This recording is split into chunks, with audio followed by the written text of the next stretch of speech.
الحمدللہ رب العالمین والصلاة والسلام علی سید المرسلین اما بعد فاعوذ باللہ من الشیطان الرجیم بسم اللہ الرحمن الرحیم الصلاة والسلام علیک یا رسول اللہ وعلی آلک واصحابک یا حبیب اللہ الصلاة والسلام علیک یا نبی اللہ وعلی آلک واصحابک یا نور اللہ۔ مجمع الزوائد میں حضرت انس رضی اللہ تعالی عنہ سے روایت ہے، سرکار دو عالم صلی اللہ تعالی علیہ وآلہ وسلم کا فرمان عالی شان ہے، من صلی علی فی یوم الف مرۃ لم یمت حتی یرا مقعدہ من الجنہ۔ جس شخص نے ایک دن میں مجھ پر 1000 مرتبہ درود پڑھا، وہ اس وقت تک مرے گا نہیں جب تک جنت میں اپنا ٹھکانہ نہ دیکھ لے۔ صلو علی الحبیب صلی اللہ تعالی علی محمد صلی اللہ علیہ وسلم۔ فیضان قرآن کے اس سلسلے میں سورہ بقرہ کی آیت نمبر 183 سے ہم درس قرآن سنیں گے۔ اللہ عز و جل ارشاد فرماتا ہے، بسم اللہ الرحمن الرحیم، یا ایہا الذین آمنوا کتب علیکم الصیام کما کتب علی الذین من قبلکم لعلکم تتقون۔ اے ایمان والو، تم پر روزے فرض کیے گئے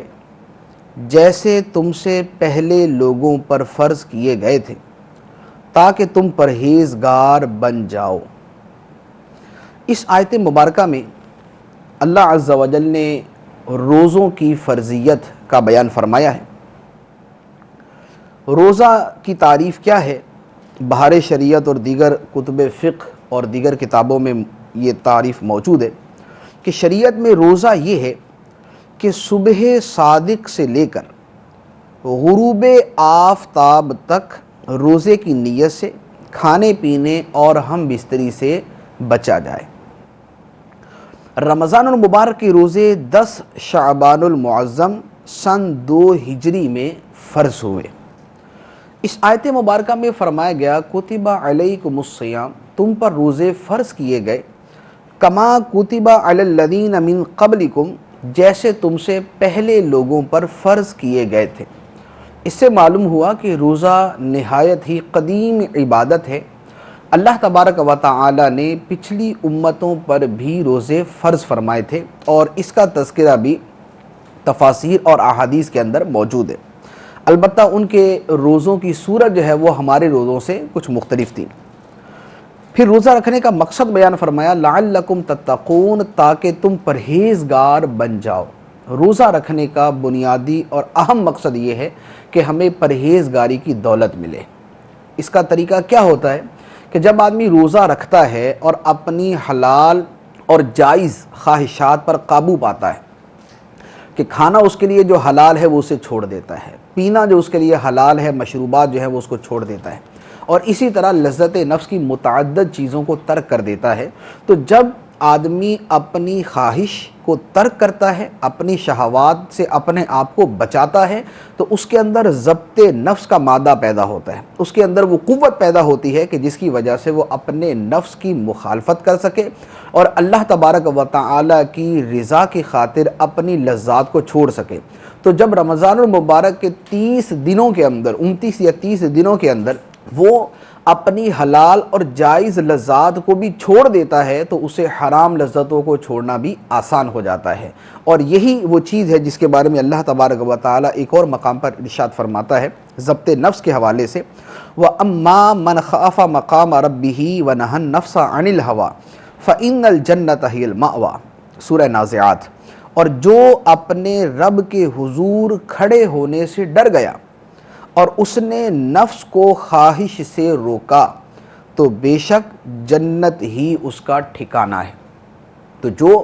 اپنے نفس پر قابو پانے میں کامیاب ہو گیا، اللہ تبارک و تعالیٰ اس کو جنت کا ٹھکانہ عطا فرماتا ہے۔ اور نفس پر قابو پانے کا ایک بہت عمدہ طریقہ یہ ہے کہ آدمی روزے رکھنے کو اپنا معمول بنا لے، اور بطور خاص جو رمضان المبارک کے روزے فرض روزے ہیں، جب آدمی مسلسل 29-30 دن ایک مہینہ اس عمل پر متواتر چلتا رہتا ہے تو اسے ضبط نفس کا ملکہ حاصل ہو جاتا ہے۔ اس کے بعد ارشاد فرمایا ایام معدودات فمن کان منکم مریضا او علی سفر فعدۃ من ایام اخر وعلی الذین یطیقونہ فدیۃ طعام مسکین فمن تطوع خیرا فهو خیر لہ وان تصوموا خیر لکم ان کنتم تعلمون۔ گنتی کے چند دن ہیں،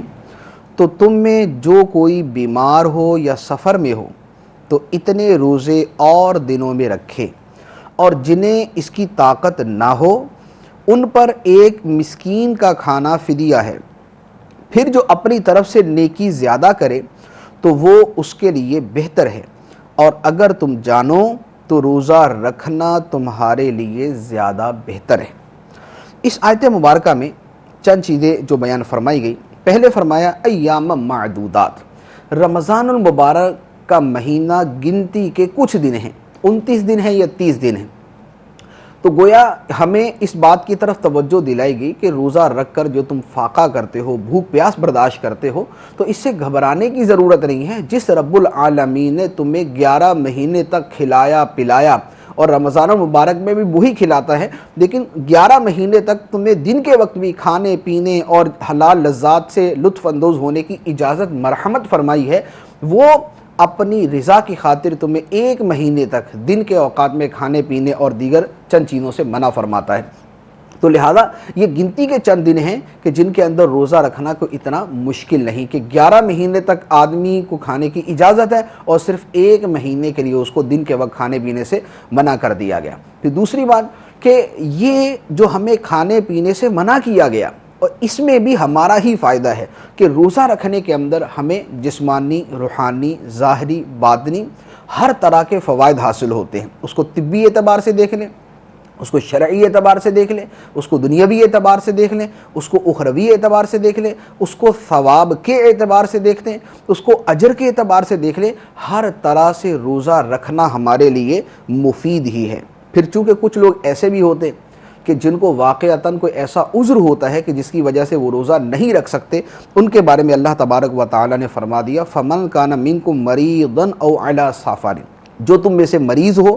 یا سفر میں ہو، فَعِدَّةٌ مِّنْ أَيَّامٍ أُخَرَ، تو اتنے روزے اور دنوں میں رکھ لے۔ تو جو ایسا بیمار ہے کہ روزہ رکھنا اس کی بیماری کو بڑھا دیتا ہے، یا روزہ رکھنے سے وہ دیر سے اچھا ہوگا، یا روزہ رکھنا اس کے لیے انتہائی مشکل ہے، تو اس کو روزہ نہ رکھنے کی اجازت عطا فرمائی۔ اسی طرح جو حالت سفر میں ہے، 92 کلومیٹر کے جو ہے وہ جو سفر پہ ہے، اور صبح صادق سے پہلے اس نے وہ سفر شروع کر لیا، تو اس کے لیے بھی اجازت ہے کہ وہ اس دن کا روزہ نہ رکھے، لیکن ان کے لیے یہ حکم ہے کہ وہ اتنے روزے اور دنوں میں رکھ لے۔ اگر بالفرض سفر کی وجہ سے 10 روزے چھوٹ گئے، یا بیماری کی وجہ سے 5 روزے چھوٹ گئے، تو جتنے روزے اس کے چھوٹ چکے ہیں فَعِدَّةٌ مِّنْ أَيَّامٍ أُخَرَ، تو دوسرے دنوں کے اندر رمضان المبارک کے علاوہ ایام کے اندر وہ اتنے روزے رکھ لے۔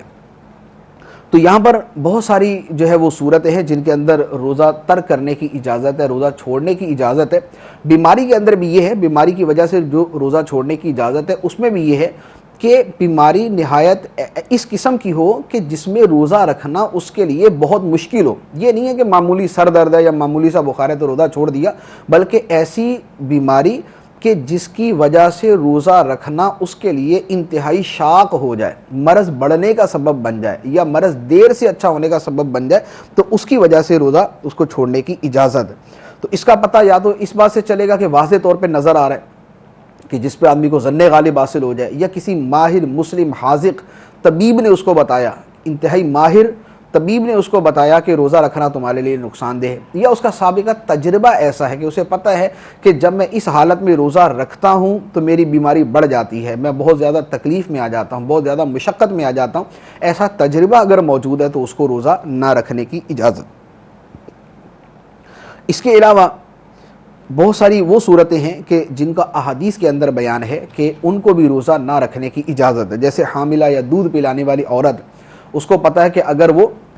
روزہ رکھے گی تو اسے یا اس کے بچے کو شدید نقصان پہنچنے کا اندیشہ ہے، تو اس صورت میں اسے بھی روزہ چھوڑنے کی اجازت ہوتی ہے. اس کے بہت سارے تفصیلی مسائل ہیں. تفصیلی مسائل کے لیے بہار شریعت کا مطالعہ کریں اور یا امیر اہل سنت کی مایہ ناز تصنیف فیضان رمضان کا مطالعہ کریں، اس میں نہایت مفصل انداز میں اس کے مسائل بیان کیے گئے. پھر مزید بیان فرمایا وَعَلَى الَّذِينَ يُطِيقُونَهُ فِدْيَةٌ طَعَامُ مِسْكِينٍ، وہ لوگ جو روزہ رکھنے کی طاقت ہی نہ رکھتے ہوں وہ ایک مسکین کا کھانا بطور فدیہ کے دے دیں. یہ حکم شیخ فانی کے لیے ہے. شیخ فانی کون ہوتا ہے؟ شیخ فانی ایسا بوڑھا آدمی کہ جس کی صحت اتنی گر چکی ہے، جس کی طبیعت جو اتنا کمزور ہو چکا ہے کہ دن بدن وہ مسلسل کمزور ہی ہوتا جا رہا ہے اور اس کے دوبارہ تندرست و صحت مند ہونے کی امید نہیں ہے، اور وہ اتنا کمزور ہے کہ روزہ رکھنے اس میں طاقت نہیں. تو اب روزہ رکھنے کی طاقت نہیں، آئندہ اس کے اندر طاقت پیدا ہونے کی امید نہیں ہے، تو ایسے شخص کے لیے اجازت ہے کہ وہ روزہ رکھنے کی بجائے روزے کا فدیہ دے دے. فدیہ کیا ہے؟ فدیہ کے لیے جو آسان طریقہ آج کل کے حساب سے وہ یہ ہے کہ 80 گرام کم 2 کلو گندم، یعنی 2 کلو گندم اس میں 80 گرام کم 2 کلو گندم بطور فدیہ کے کسی مسکین کو دے دے. یہ اس کے ایک روزے کا فدیہ ہو جائے گا. اس کے بعد فرمایا فمن تطوع خیرا فہو خیر اللہ، جو اپنی طرف سے زیادہ نیکی کرے تو یہ اس کے لیے بہتر ہے. یعنی فدیہ کی مقدار تو مخصوص ہے کہ وہ 2 کلو کے قریب جو وزن ہے وہ دے، لیکن جو اپنی طرف سے زیادہ دے کہ اس کا ایک روزہ اس طرح اگر رہ گیا، نہ رکھ سکا وہ اور نہ آئندہ رکھ سکتا ہے، تو وہ 2 کلو کے بجائے اگر وہ 10 کلو دیتا ہے تو یہ اپنی طرف سے وہ زیادہ نیکی کرتا ہے، تو یہ اس کے لیے بہتر ہے. یعنی یہ کم سے کم مقدار بیان کی گئی ہے، زیادہ سے زیادہ نہیں، کم سے کم مقدار یہ ہے. اس سے زائد اگر وہ اپنی خوشی سے اللہ تبارک و تعالیٰ کی رضا کے لیے خرچ کرتا ہے تو یہ اس کے لیے بہتر ہی ہے. اور پھر اس کے ساتھ ارشاد فرما دیا وَأَن تَصُومُوا خَيْرٌ لَكُمْ إِن كُنتُمْ تَعْلَمُونَ، اگر تم جانو تو روزہ رکھنا تمہارے لیے بہتر ہے. یعنی بہت ساری صورتیں وہ ہیں جن کے اندر رخصت ہے، لیکن روزہ رکھنا بہرحال اللہ تبارک و تعالیٰ کے نزدیک زیادہ بہتر ہے، زیادہ افضل ہے. اس کے بعد ارشاد فرمایا شہر رمضان الذی انزل فیہ القرآن ھدی للناس وبینات من الھدی والفرقان فمن شہد منکم الشہر فلیصمہ ومن کان مریضا او علی سفر فعدۃ من ایام اخر یرید اللہ بکم اليسر ولا یرید بکم العسر ولتکملوا العدۃ ولتکبروا اللہ علی ما ھداکم ولعلکم تشکرون. یہ ایام رمضان کا مہینہ ہے جس میں قرآن نازل کیا گیا، جو لوگوں کے لیے ہدایت اور رہنمائی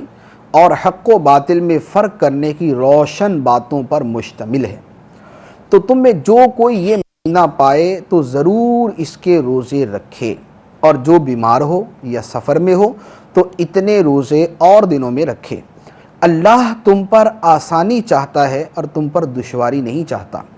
تمہیں یہ آسانیاں اس لیے ملی ہیں تاکہ تم روزوں کی تعداد پوری کر لو، اور تاکہ تم اس بات پر اللہ کی بڑائی بیان کرو کہ اس نے تمہیں ہدایت دی، اور تاکہ تم شکر گزار بن جاؤ. اس آیت مبارکہ کے اندر اللہ تبارک و تعالی نے رمضان المبارک کے مقدس مہینے کی عظمت اور فضیلت کو بیان فرمایا. 2 اہم ترین فضیلتیں اس میں بیان کی گئی. پہلی بات یہ بیان کی کہ فرمایا کہ شہر رمضان الذی انزل فیہ القرآن،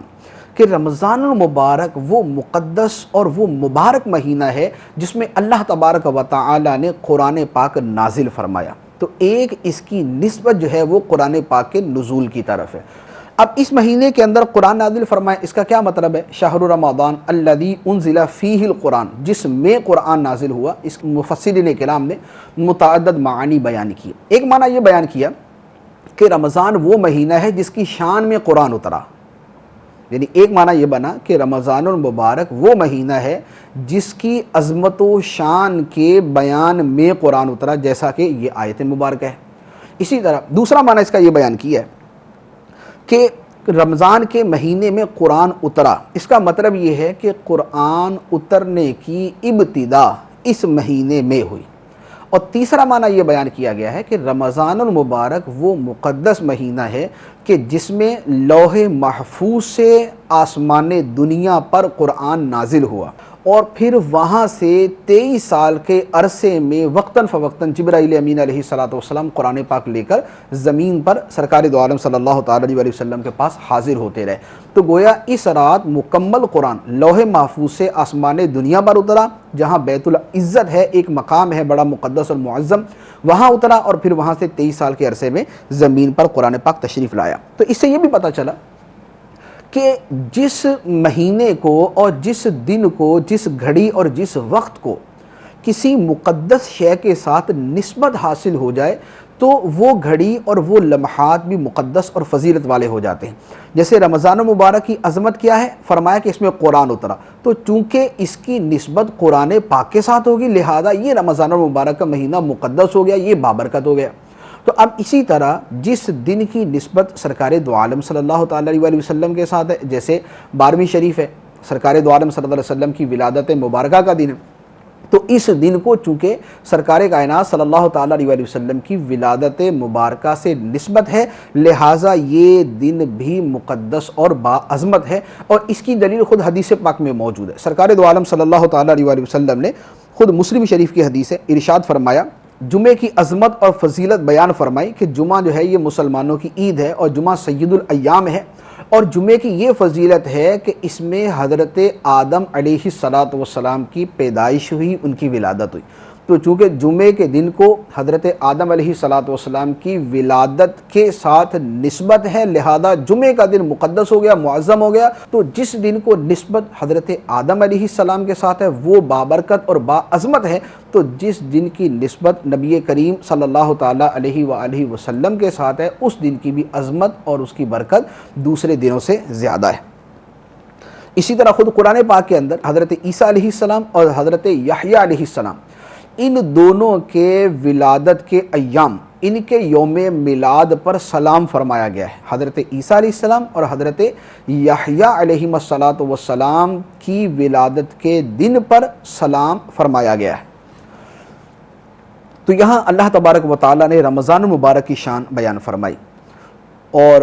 قرآن پاک کے بارے میں فرمایا کہ ھدی للناس وبینات من الھدی والفرقان۔ قرآن کی 3 شانیں بیان فرمائی۔ پہلی شان ھدی للناس، لوگوں کے لیے ہدایت ہے، لوگوں کی رہنمائی کرتا ہے۔ وبینات من الھدی، اور ہدایت کی روشن باتیں قرآن میں موجود ہیں۔ زندگی کے ہر پہلو کے اوپر ہدایت اور رہنمائی کی روشن معلومات، روشن باتیں قرآن پاک کے اندر موجود ہیں۔ اور تیسری بات بیان فرمائی کہ والفرقان، اور قرآن حق و باطل کے درمیان فرق کرنے والا ہے۔ اس کو پڑھنے والا، اس کو سمجھنے والا، اس کے دلائل میں غور کرنے والا، اس کی تعلیمات پر عمل کرنے والا، وہ حق اور باطل کے درمیان فرق کو سمجھ لیتا ہے۔ قرآن اس کے سامنے کھول کر حق اور باطل میں فرق بیان کرتا ہے۔ یہ قرآن پاک کا ایک نام بھی ہے، الفرقان، جو قرآن مجید فرقان حمید ہم کہتے ہیں، تو فرقان بھی قرآن پاک کا ایک نام ہے۔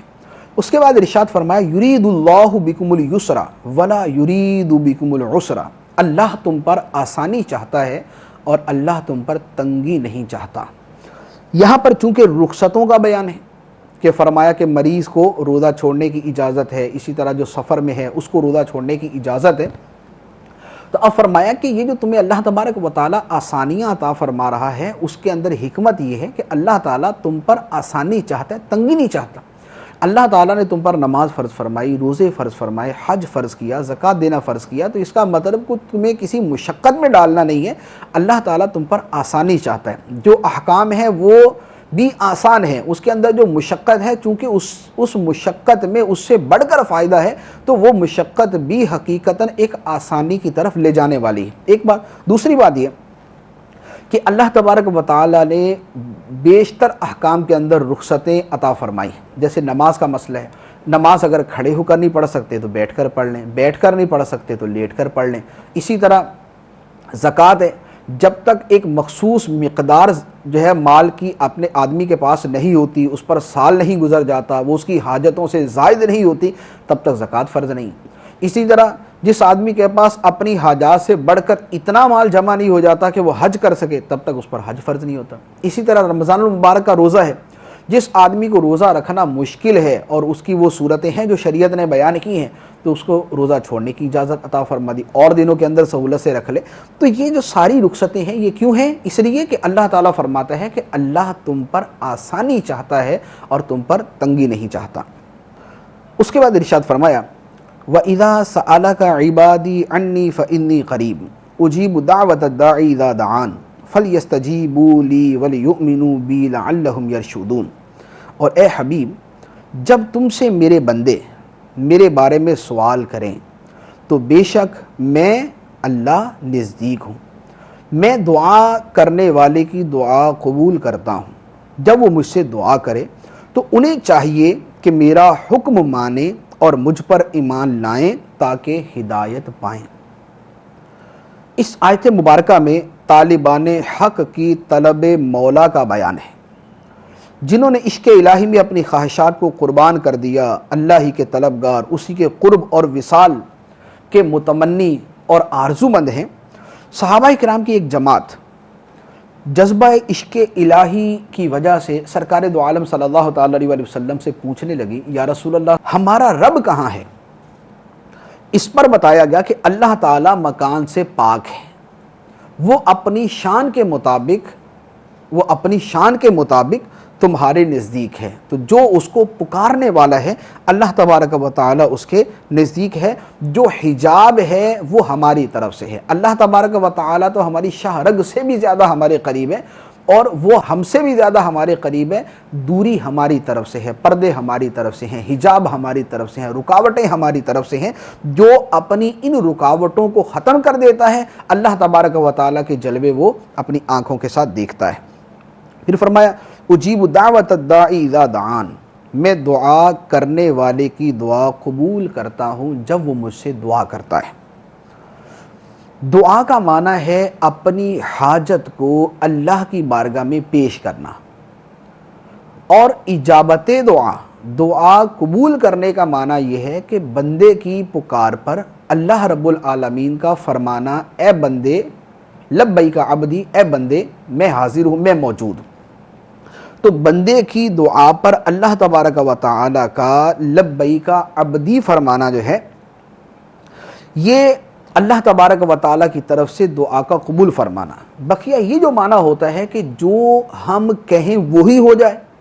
ہم نے کہا کہ یا اللہ ہمیں یہ چیز مل جائے، اب بعینہ وہی چیز ہمیں مل جائے، اس کا قبولیت دعا کا معنی یہ نہیں ہے کہ بعینہ وہی کام ہو جائے۔ بہت ساری ایسی چیزیں ہوتی ہیں کہ جس کی وجہ سے ہم جو مانگتے ہیں بعینہ ہمیں وہ چیز نہیں ملتی۔ اس کی بہت ساری علماء کرام نے حکمتیں بیان کی ہیں۔ ایک معنی یہ بیان کیا ہے کہ کبھی تو خیر یہی ہوتا ہے کہ بندہ جو مانگتا ہے وہی اس کو مل جاتا ہے، کبھی یہ ہوتا ہے کہ کسی حکمت کی وجہ سے اس کی بعینہ مراد عطا کرنے کے اندر تاخیر کی جاتی ہے۔ کبھی یہ ہوتا ہے کہ آدمی دعا مانگتا ہے ایک چیز کے بارے میں، اللہ تبارک و تعالی اس کی دعا کی وجہ سے اس کی کوئی دوسری حاجت پوری فرما دیتا ہے۔ جو اس نے مانگی ہے وہ پوری نہیں ہوتی، اس سے ہٹ کر کوئی دوسری پوری کر دی جاتی ہے جو اس کے حق میں زیادہ مفید ہے۔ کبھی یہ ہوتا ہے کہ بندہ دعا مانگتا ہے تو اس کی دعا کے بدلے آخرت کے اندر ثواب کا ذخیرہ اس کے لیے جمع کر دیا جاتا ہے۔ کبھی یہ ہوتا ہے کہ بندہ اللہ تعالیٰ کی بارگاہ میں نہایت محبوب ہوتا ہے،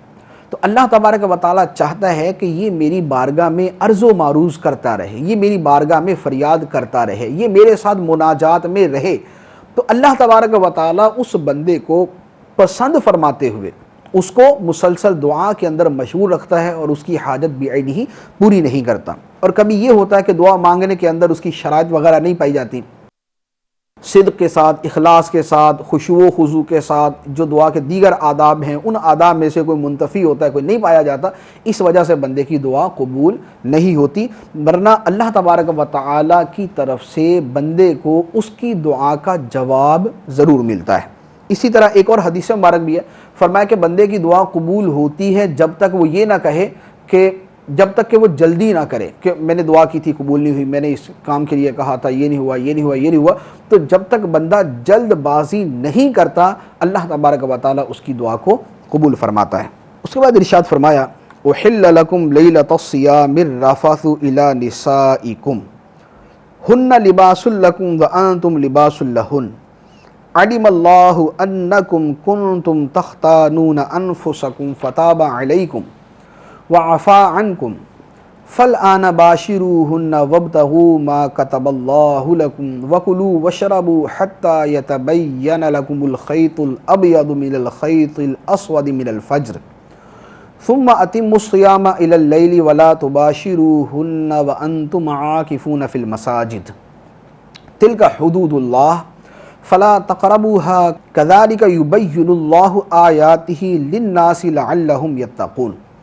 تمہارے لیے روزوں کی راتوں میں اپنی عورتوں کے پاس جانا حلال کر دیا گیا، وہ تمہارے لیے لباس ہیں اور تم ان کے لیے لباس ہو۔ اللہ کو معلوم ہے کہ تم اپنی جانوں کو خیانت میں ڈالتے تھے، تو اس نے تمہاری دعا، تمہاری توبہ قبول کی اور تمہیں معاف فرما دیا، تو اب ان سے ہم بستری کر لو اور جو اللہ نے تمہارے نصیب میں لکھا ہوا ہے اسے طلب کرو، اور کھاؤ اور پیو یہاں تک کہ تمہارے لیے فجر سے سفیدی کا ڈورا سیاہی کے ڈورے سے ممتاز ہو جائے، پھر رات آنے تک روزوں کو پورا کرو اور عورتوں سے ہم بستری نہ کرو جب کہ تم مسجدوں میں اعتکاف سے ہو۔ یہ اللہ کی حدیں ہیں تو ان کے پاس نہ جاؤ۔ اللہ یوں ہی لوگوں کے لیے اپنی آیات کھول کر بیان فرماتا ہے تاکہ وہ پرہیزگار ہو جائیں۔ اس آیت مبارکہ میں متعدد احکام ارشاد فرمائے گئے۔ پہلے نمبر پہ فرمایا احل لکم لیلۃ الصیام الرفث الی نسائکم، کہ روزوں کی راتوں میں تمہارے لیے اپنی عورتوں کے پاس جانا حلال کر دیا گیا۔ شروع اسلام کے اندر افطار کے بعد کھانا پینا اور بیویوں سے ہم بستری کرنا یہ نماز عشاء تک حلال تھا اور اس کے بعد حرام۔ تو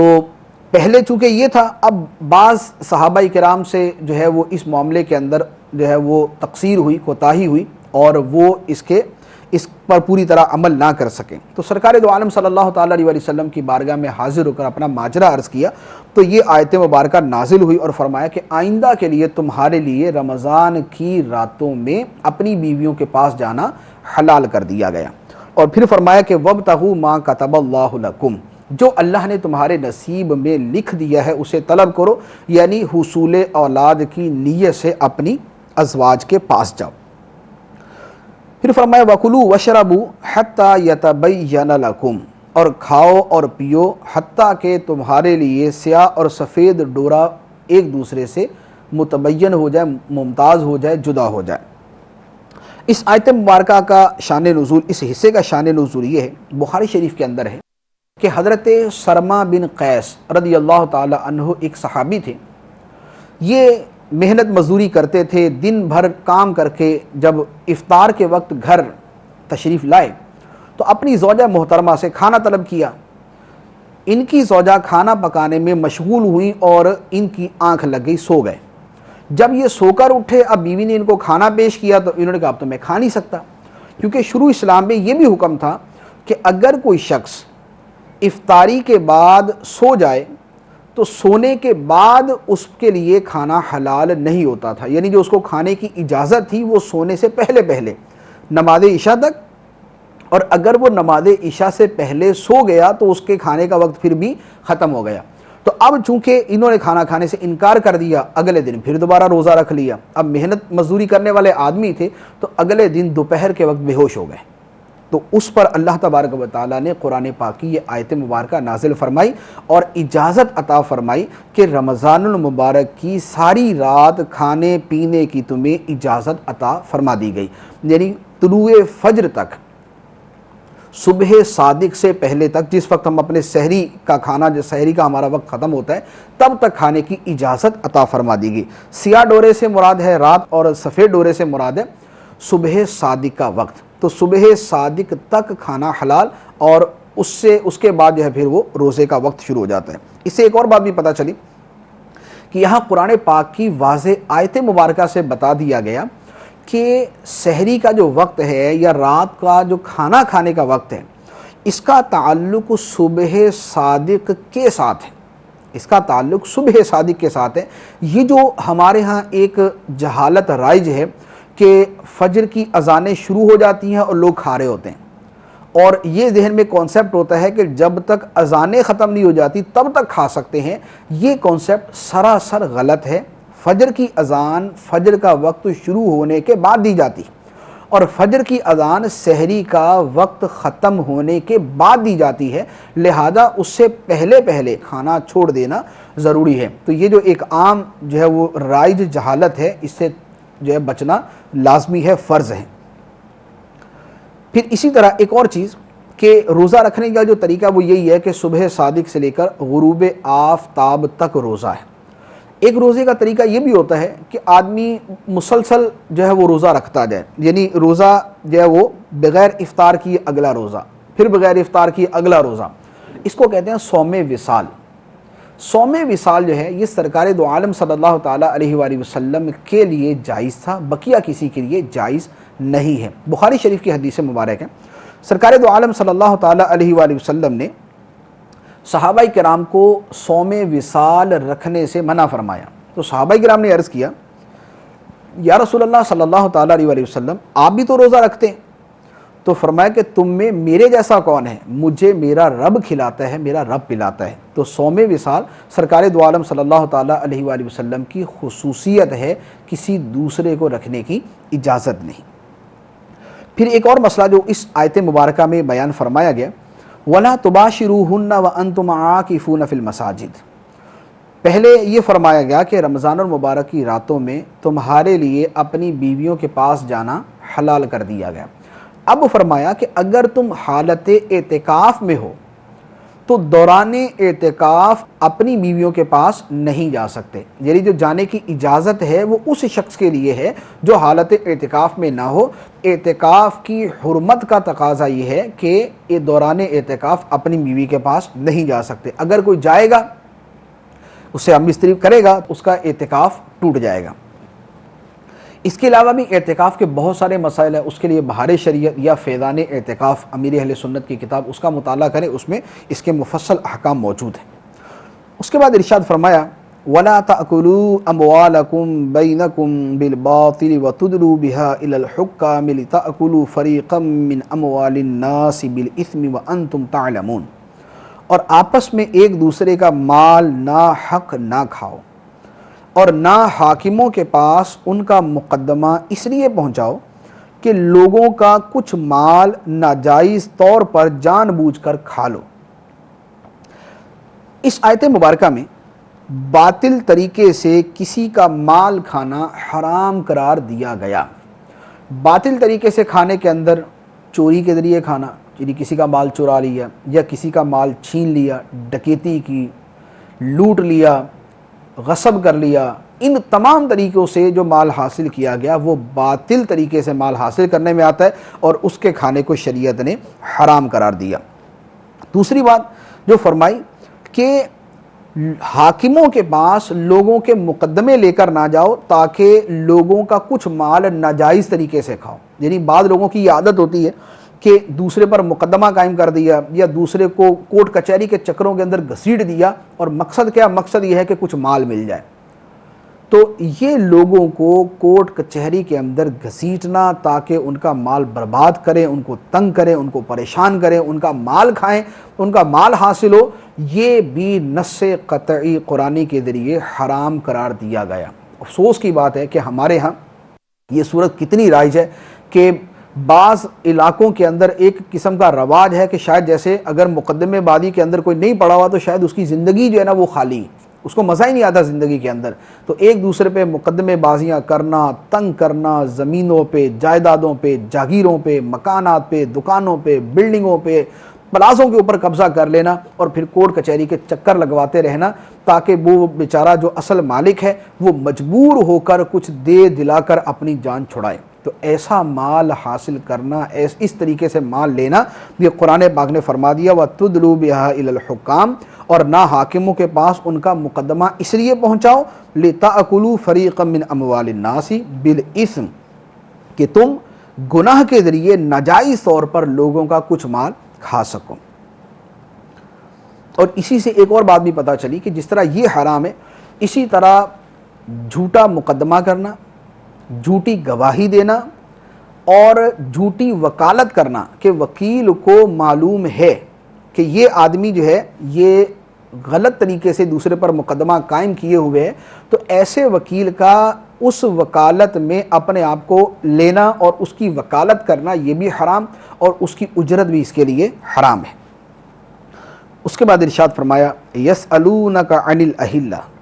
قل ہی مواقیت للناس والحج ولیس البر بأن تأتوا البیوت من ظہورها ولکن البر من اتقى وأتوا البیوت من ابوابها واتقوا اللہ لعلکم تفلحون۔ تم سے نئے چاند کے بارے میں سوال کرتے ہیں، تم فرما دو یہ لوگوں اور حج کے لیے وقت کی علامتیں ہیں، اور یہ کوئی نیکی نہیں کہ تم گھروں میں پچھلی دیوار توڑ کر آؤ، ہاں اصل نیک تو پرہیزگار ہوتا ہے، اور گھروں میں ان کے دروازوں سے آؤ اور اللہ سے ڈرتے رہو اس امید پر کہ تم فلاح پاؤ۔ یہاں چاند کے بارے میں چند صحابہ کرام نے سوال کیا، حضرت معاذ بن جبل رضی اللہ تعالیٰ عنہ اور ایک اور دوسرے صحابی ہیں، انہوں نے سوال کیا یا رسول اللہ یہ چاند چھوٹا بڑا کیوں ہوتا ہے؟ تو انہوں نے تو اس کے بارے میں ایک طبعی اعتبار سے ایک چیز دریافت کی، اس کے جواب میں اللہ تبارک و تعالی نے چاند کی طبعی حکمتیں بیان کرنے کی بجائے، طبعی اسباب بیان کرنے کے بجائے اس کے فوائد بیان فرمائے کہ چاند کے گھٹنے بڑھنے کی وجہ کیا، اس کے فوائد کیا ہیں۔ تو فرما دیا کہ اس میں لوگوں کے لیے فائدے ہیں، حج کے اوقات اس سے پتہ چلتے ہیں، یعنی چاند کے گھٹنے بڑھنے سے لوگوں کے دین اور دنیا کے بہت سے معاملات وابستہ ہیں، کہ چاند کے گھٹنے بڑھنے کے ذریعے زراعت، تجارت، لین دین کے معاملات، روزے، عید کے اوقات، عورتوں کی عدتیں، حیض کے ایام، حمل اور دودھ پلانے کی مدتیں، دودھ چھڑانے کی مدتیں اور حج کے اوقات معلوم ہوتے ہیں۔ پھر اسی طرح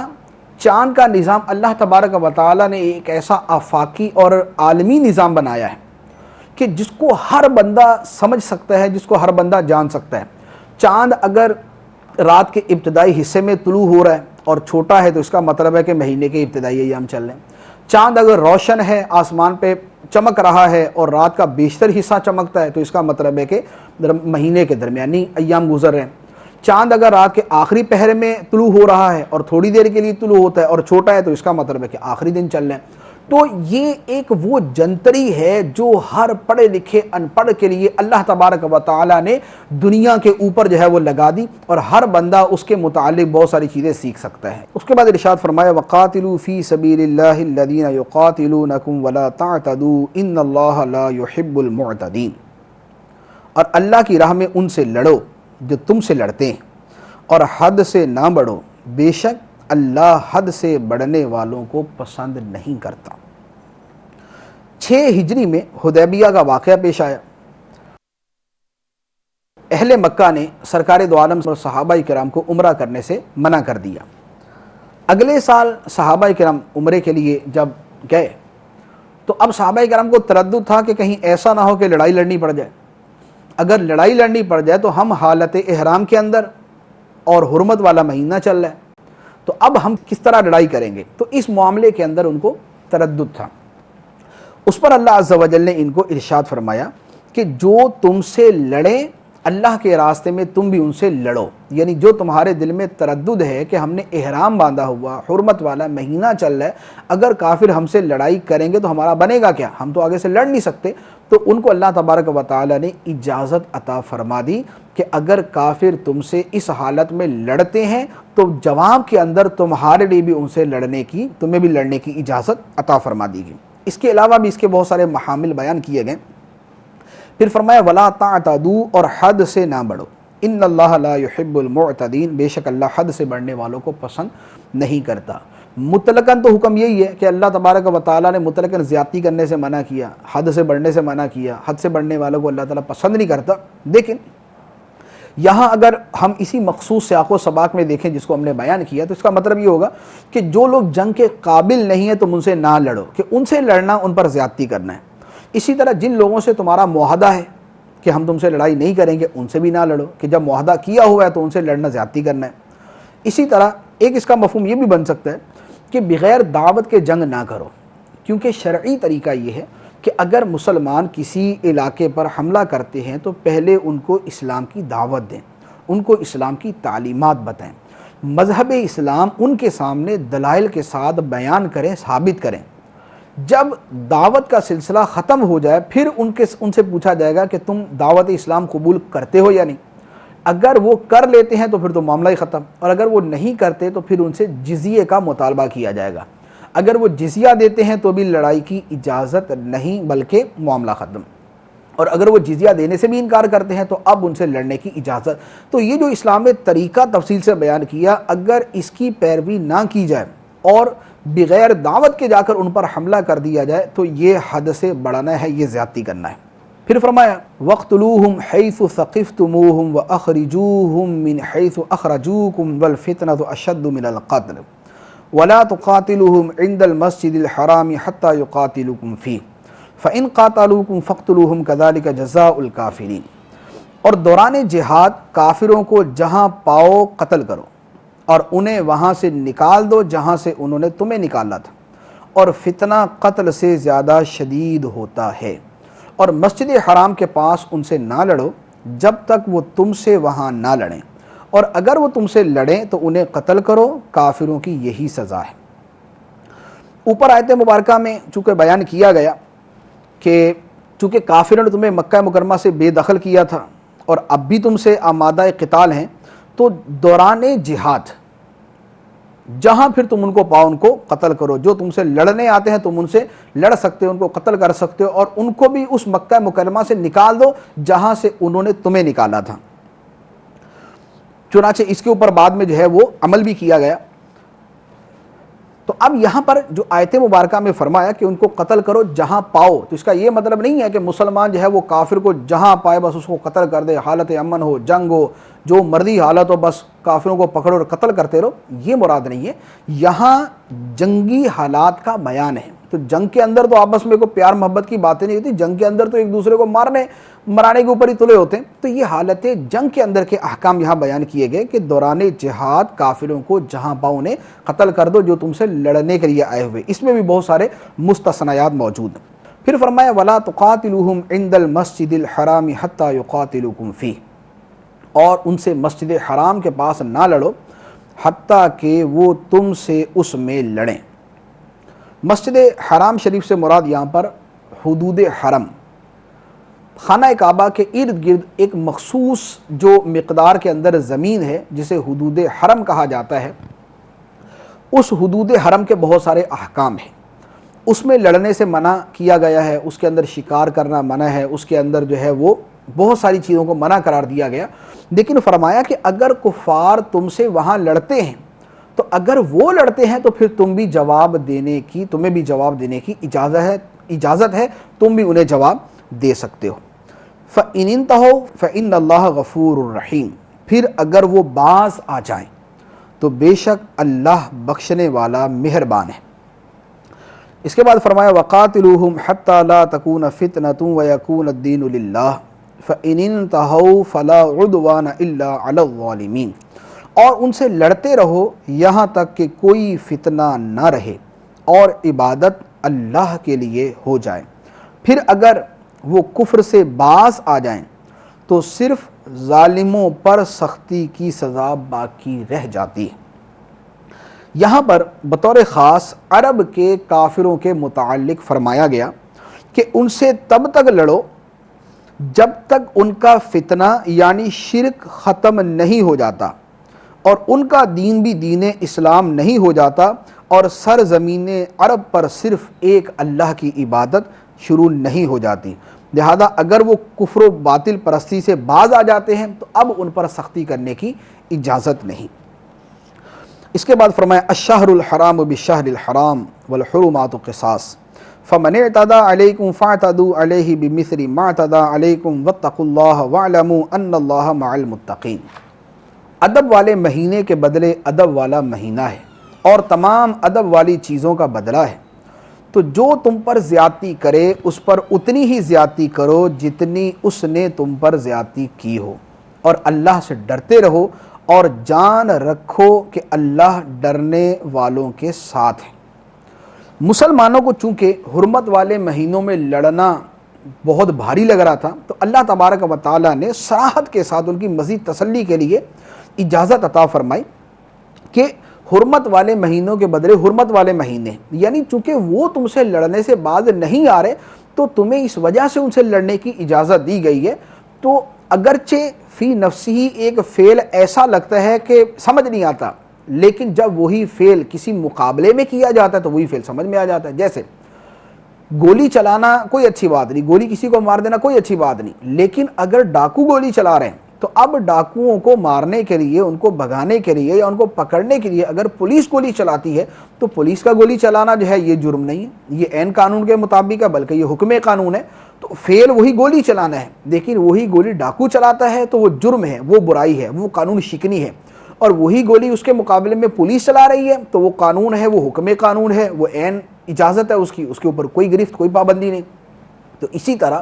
جو مشرکین تم سے حرمت والے مہینوں میں لڑتے ہیں وہ جرم کر رہے ہیں، اور اگر ان کے مقابلے میں تم ان سے لڑائی کرتے ہو تو تمہارا یہ فعل جرم نہیں بلکہ اللہ تبارک و تعالیٰ کی طرف سے اجازت ہے، اور یہ اللہ تبارک و تعالیٰ کا قانون ہے۔ پھر فرمایا فَمَنِ اعْتَدَىٰ عَلَيْكُمْ فَاعْتَدُوا عَلَيْهِ بِمِثْلِ مَا اعْتَدَىٰ عَلَيْكُمْ، جو تم پر زیادتی کرو تو جتنی زیادتی اس نے تم پر کی ہے اتنی ہی تم کر سکتے ہو۔ کافر تو مسلمانوں کو جیسے چاہتے تھے تنگ کرتے تھے، ایذا پہنچاتے تھے، تپتی ریت پر لٹاتے تھے، ان کے اوپر جو ہے وہ انگاروں پہ ان کو لٹاتے تھے، اور نہ جانے کس کس طریقے سے تنگ کرتے تھے، لیکن اللہ تبارک و تعالی نے مسلمانوں کو اعتدال کی روش کی تلقین فرمائی۔ مسلمانوں سے یہ فرمایا کہ تم ان پر اتنی ہی زیادتی کر سکتے ہو جتنی انہوں نے تم پر کی تھی، یعنی جتنی انہوں نے تمہیں تکلیف پہنچائی تم ان سے اتنا ہی بدلہ لوگے، اور تم حد سے نہیں بڑھو گے، بلکہ فرمایا کہ واتقوا اللہ، اور ہر حال میں اللہ سے ڈرتے رہو، وَاعْلَمُوا أَنَّ اللَّهَ مَعَ الْمُتَّقِينَ، اور جان لو کہ اللہ متقین کے ساتھ ہے۔ تو یہ کیسی حسین اور پاکیزہ تعلیم ہے کہ کافروں سے جنگ ہو رہی ہے، لڑائی ہو رہی ہے، بدلہ لیا جا رہا ہے، انتقام کا وقت ہے، لیکن اللہ تبارک و تعالیٰ انتقام میں بھی حد سے بڑھنے سے منع فرما رہا ہے۔ اس میں بھی فرمایا کہ اللہ تبارک و تعالیٰ کا تقوی پیش نظر رکھو، اللہ تبارک و تعالیٰ سے ڈرتے رہو۔ تو یہ وہ حسین اسلام کی تعلیم، یہ وہ اسلام کی پیاری تعلیم ہے جو اللہ تبارک و تعالیٰ ہمیں عطا فرماتا ہے کہ ہر حال میں تقوی، خوف خدا اور اللہ تبارک و تعالیٰ کے مقرر کردہ حدود پر قائم رہنا یہ مسلمان کا شیوا ہے۔ اس کے بعد ارشاد فرمایا وَأَنفِقُوا فِي سَبِيلِ اللَّهِ وَلَا تُلْقُوا بِأَيْدِيكُمْ إِلَى التَّهْلُكَةِ وَأَحْسِنُوا إِنَّ اللَّهَ يُحِبُّ الْمُحْسِنِينَ، اور اللہ کی راہ میں خرچ کرو اور اپنے ہاتھوں خود کو ہلاکت میں نہ ڈالو، اور نیکی کرو، بے شک اللہ نیکی کرنے والوں سے محبت فرماتا ہے۔ یہاں فرمایا کہ اللہ کی راہ میں خرچ کرو، بطور خاص تو مال کے حوالے سے کہ اپنی اللہ کی راہ میں اپنا مال خرچ کرو، بقیہ اس میں جان بھی اللہ تبارک و تعالیٰ کی راہ میں لگا دینا جو ہے یہ بھی دوسری آیات سے مستفاد ہے۔ دوسرا کو فرمایا کہ اپنے آپ کو ہلاکت میں نہ ڈالو۔ ہلاکت میں ڈالنے سے کیا مراد ہے، کس سے منع کیا گیا؟ صحیح بخاری شریف میں ہے کہ یہ آیت خرچ کرنے سے متعلق نازل ہوئی۔ کیا مطلب یہ ہے کہ اللہ کی راہ میں مال خرچ نہ کرنا، اللہ کی راہ میں مال خرچ نہ کرنا یہ اپنے آپ کو ہلاکت میں ڈالنا ہے۔ تو جو اللہ کی راہ میں مال خرچ نہیں کرتا، جہاں ضرورت ہے، جہاں حکم شریعت ہے، وہ اپنے آپ کو ہلاکت میں ڈال رہا ہے۔ اور دوسرا یہ ہے کہ راہ جہاد کو ترک کر دینا، یہ اپنے آپ کو ہلاکت میں ڈالنا ہے۔ جہاد جو ہے یہ اسلام کا عظیم شعار ہے، اسلام کی عظیم چیز ہے، اس کو چھوڑ دینا یہ اپنے آپ کو ہلاکت میں ڈالنا ہے۔ اب اس کے ساتھ اور بھی بہت ساری چیزیں اس میں آتی ہیں۔ اپنے آپ کو ہلاکت میں ڈالنا کسی مسلمان کو قتل کرنا بھی ہے، کہ قتل کرنے میں اپنے آپ کو بھی ہلاکت پر ڈالنا پایا جاتا ہے۔ اور ایک بہت واضح صورت خودکشی کی ہے کہ خودکشی کرنا اپنے آپ کو ہلاک کرنا ہے، اور یہ حرام اور گناہ کبیرہ ہے۔ سرکار دو عالم صلی اللہ تعالیٰ علیہ وسلم نے ارشاد فرمایا خودکشی کے بارے میں کہ جس نے پہاڑ سے گر کر خودکشی کی وہ مسلسل جہنم میں گرتا رہے گا، اور جس نے زہر کھا کر خودکشی کی قیامت کے دن وہ زہر اس کے ہاتھ میں ہوگا اور وہ جہنم کی آگ میں اسے ہمیشہ کھاتا رہے گا، اور جس نے چھری کے ذریعے خود کو قتل کیا قیامت کے دن وہ چھری اس کے ہاتھ میں ہوگی اور دوزخ کی آگ میں ہمیشہ وہ چھری اپنے پیٹ میں مارتا رہے گا۔ تو یہ ہے اللہ تبارک و تعالیٰ کا حکم کہ وَلَا تُلْقُوا بِأَيْدِيكُمْ إِلَى التَّهْلُكَةِ، اپنے آپ کو ہلاکت میں نہ ڈالو اور نیکی کرو، بے شک اللہ نیکی کرنے والوں سے محبت فرماتا ہے۔ اللہ تبارک و تعالی ہمیں اپنے احکام پر عمل کرنے کی توفیق عطا فرمائے اور ہمیں اپنے نیک بندوں میں شامل فرمائے، آمین بجاہ النبی الامین صلی اللہ تعالی علیہ وسلم۔